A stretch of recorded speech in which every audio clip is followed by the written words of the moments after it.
Copy and move preview. In Tekla Structures 2021, it's now possible to keep a visual representation of each part as it's being moved or copied to another location. So I can see here where I copy the angle and the plate, we can see where they're going to be copied from, where they're going to be copied to.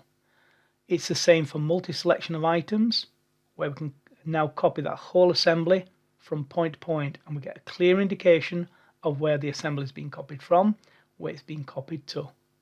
If I now multi-select those, and again select from move from point to point or copy from point to point, I always get a visual representation showing me what's happening before I commit to those changes.